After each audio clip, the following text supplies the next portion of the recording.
श्री श्री राधा रमणो जयति भजनिताय गौर राधे श्याम। जपो हरे कृष्णा हरे राम। चरित सुधा श्री श्रीमद राधा रमण चरण दास देव बाबा जी महाशय बड़े बाबा का जीवन चरित्र। मूल बंगला संपादक प्रकाशक श्री रामदास बाबा जी।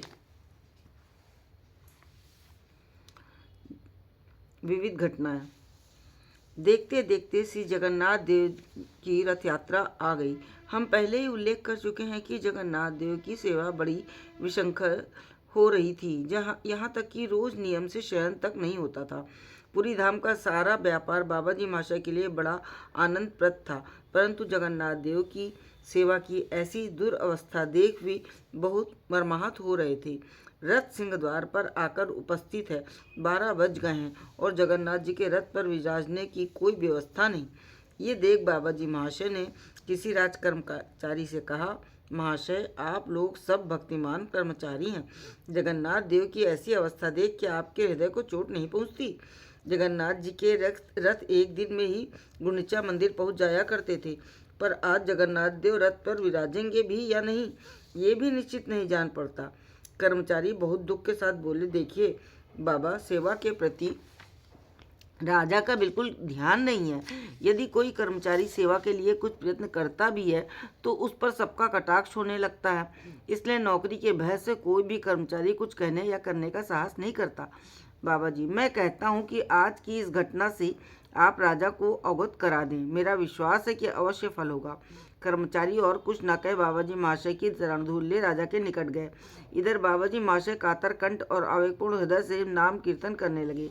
न जाने नाम के प्रभाव से या भगवत इच्छा से थोड़ी ही देर में जैसे सब लोग एकदम सजग हो गए और भाग दौड़ करने लगे। राज दरबार की ओर से पंडों से जवाब तलब होने लगा कि अभी तक जगन्नाथ देव की पौंडी विजय क्यों नहीं हुई। चारों ओर हलचल मच गई। इच्छा में की इच्छा से बहुत थोड़े समय में ही बलराम, सुभद्रा, सुदर्शन और जगन्नाथ देव रथ पर बैठ गए। उस दिन रथ खींचा नहीं गया। बाबा जी महाशय भी आश्रम नहीं लौटे, रथ के नीचे ही सो रहे। दूसरे दिन 10 बजे के करीब बलराम का रथ खींचा जाने लगा। वे कुछ दूर जा चुके थे, तब सुभद्रा देवी का रथ भी वहां पहुंचा, पर न जाने लीला में जगन्नाथ देव की क्या इच्छा थी, रथों की गति बहुत धीमी थी। बहुत से लोगों के यत्न करने पर भी उस दिन रथ राजमहल तक न पहुंच सका। सबके मन में खेद था। कहाँ तो जगन्नाथ देव आज के दिन रथ पर चढ़ गुंडीचा मंदिर पहुंच जाते थे और नाना रूप मीठा पाना का उन्हें भोग लगता था, और कहाँ आज के केवल घसा चिड़ा का भोग खा रथ के ऊपर रास्ते में समय व्यतीत कर रहे थे। रोज रथ खींचा जा रहा था, किंतु थोड़ी सी दूर जाकर खड़ा हो जाता था। इस प्रकार 5 दिन बीत गए। छठे दिन बाबा जी महाशय के प्रति जगन्नाथ देव का क्या आदेश हुआ वे ही जाने। जगन्नाथ देव का अवकाश हो रहा था, ये निकट खड़े थे। अवकाश के अंत में सेवक पंडा ने जगन्नाथ देव की दातून उठाकर बाबा जी महाशय के हाथ में दी। उस कृपा लब्ध वस्तु को प्राप्त कर इनका शरीर अश्रु कंप पुलकादि से परिव्याप्त हो गया और हृदय उत्फुल्ल हो गया। वे उसे मस्तक पर धारण कर झांझपीठा मठ आ गए। बाबा जी महाशय को देख सब लोग सामने आ गए। ललिता दासी कुछ विस्मित हो बोली, ये क्या, जगन्नाथ देव मस्तक पर क्यों? ये सुनते ही बाबा जी महाशय के नेत्रों से अश्रुधार बह निकली। ठाकुर मंदिर के पास कमरे की ओर निर्देश कर गदगद कंठ से बोले, देखो बहुत शीघ्र ये कमरा साफ कर दो। उनका कहना है कि उनका अन्न भोग बहुत दिन से बंद है और आदेश है कि यहाँ अन्न भोग की व्यवस्था हो। ये सुन लोगों ने जल्दी जल्दी कमरे को साफ किया। वहाँ एक आसन पर जगन्नाथ देव की विजय मूर्ति स्वरूप उस दातून को स्थापित किया। तब बाबा जी महाशय बोले, देखो जगन्नाथ देव का जिस प्रकार मिट्टी की हंडिया में भोग तैयार होता है और मिट्टी की हड़िया में ही लगता है, ठीक उसी प्रकार यहाँ भी भोग लगाना होगा। ललिता, हमारे हाथ से जगन्नाथ देव खाएंगे तो? बाबा जी, यदि दयामय का ऐसा अनुग्रह न होता तो यहाँ पधारते ही क्यों? किसी प्रकार का संदेह न कर कृपामय की कृपा का स्मरण कर शुद्ध भाव से जाकर रसोई बनाओ। ललिता दासी बाबा जी महाशय के आदेश के अनुसार कार्य करने लगी। जगन्नाथ देव का नियम अनुसार भोग राग चलने लगा। दूसरे दिन पहले की तरह सुभद्रा देवी के अवकाश के समय बाबाजी जैसे ही रथ के आगे उपस्थित हुए, पंडे ने सुभद्रा देवी की दातुन बाबाजी महाशय के हाथ में दी। इन्होंने भी पूर्ववत उसे मस्तक पर धारण किया और आश्रम लौट आए। जैसे ही आश्रम पहुंचे, भीतर कई लोग एक साथ बोल उठे, आज सुभद्रा देवी का शुभ आगमन हुआ है। बाबाजी महाशय ने ये सुनते ही जगन्नाथ देव के दाहिनी ओर उन्हें स्थापित किया।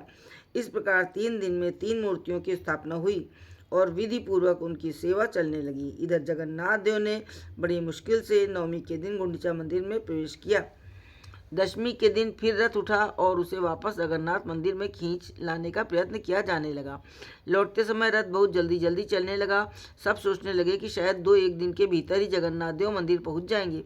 बलदेव एवं सुभद्रा देवी का रथ बहुत आगे निकल गया। तब सबने ये निश्चय किया कि जगन्नाथ देव का रथ भी उनके पास आ जाए, तब उनका रथ खींचा जाए। इसलिए सब इकट्ठे हो गए, जगन्नाथ देव का रथ खींचने लगे। इच्छा में कि इच्छा के विरुद्ध किसकी सामर्थ्य की कुछ कर सकता। रथ पुल के ऊपर आकर कुछ टेढ़ा होकर खड़ा हो गया। बहुत चेष्टा करने पर भी तिल भर आगे न खींचा जा सका। पूरी वासी सब हताश हो गए।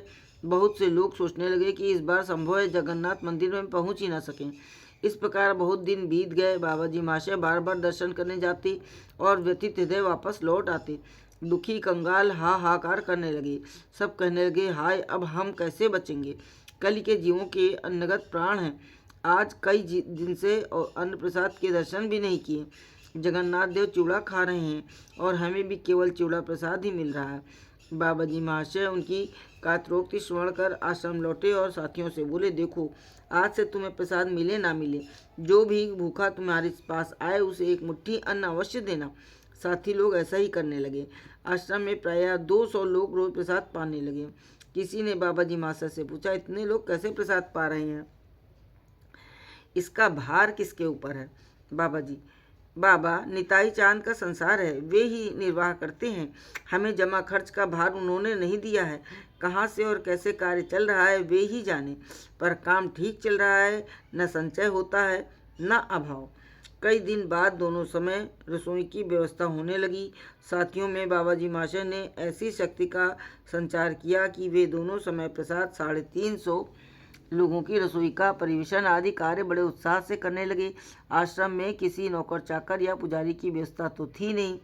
सब कुछ आश्रमवासियों के ऊपर ही निर्भर था, पर सारा कार्य बड़े सुचारू रूप से हो रहा था और सब लोग बहुत आनंदित और उत्फुल्ल थे।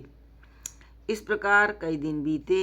एक दिन 4 बजे के लगभग बाबाजी महाशय बाहर बैठे थे। अकस्मात ललिता दासी ने आकर कहा, बाजार करने के लिए कुछ नहीं है। कल सवेरे की रसोई का बाजार आज न करने से काम न चलेगा। बाबाजी, तो ठीक है, बाजार करो, मुझसे कहने की क्या आवश्यकता है। जिनका संसार है उनसे कहो, वे व्यवस्था करेंगे। ललिता, मैं और किससे कहूँ, मैं तो आप ही को देखती हूँ, इसलिए आपसे ही कह रही हूँ। प्रत्यक्ष छोड़ अनुमान की कहाँ खोज करूँ। बाबाजी, मैं भी तो यही कहता हूँ। प्रत्यक्ष वस्तु छोड़ अनुसंधान से क्यों कहती हो। तुम जिसे प्रत्यक्ष कहती हो वो तो कुछ भी नहीं है। आज तुम जिससे कह रही हो, कल संभव है उसे मरा जान उसकी देह को अग्नि में झोंक दो। आज जिसे स्पर्श कर अपने को पवित्र समझती हो, कल हो सकता है उसे स्पर्श कर अपने को अपवित्र मानो और बिना स्नान किए न रह सको।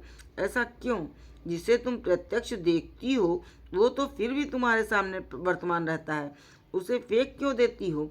जिसे तुम प्रत्यक्ष कर सुंदर सुंदर वस्तुएं प्रस्तुत कर दादा बाबा माँ कहकर खिलाती पिलाती हो, वो तुम्हारे सामने ही सोया रहता है। फिर तुम क्यों कहती हो दादा कहाँ चले गए, बाबा हमें अनाथ कर कहाँ चले गए इत्यादि। वर्तमान तो वर्तमान ही है। इस स्थूल देह को चैतन्यवान प्रत्यक्ष वस्तु माना तो अचेतन कोई वस्तु परित्याग करने के लिए नहीं रहती। यही तो तुम्हारी भूल है। जिसकी सत्ता से जगत की सत्ता है वो कभी अप्रत्यक्ष नहीं हो सकता। विशेष रूप से भक्ति राज्य में ये संभव नहीं है। यद्यपि दर्शन शास्त्र में ईश्वर तत्व को अनुमान सिद्ध माना जाता है। मुझे ये बात अच्छी नहीं लगती कि जो वस्तु दृश्यादृश्य जगत में ओतप्रोत होकर सदा वर्तमान है उसे अनुमान सिद्ध माना जाए। गौर लीला, कृष्ण लीला आदि सर्वदा सर्वनयन गोचर हैं। इसलिए भ्रम छोड़ो। निताई चांद के संसार में वास करती हो वे पूरा करेंगे। जय निताई। जय जय श्री राधे।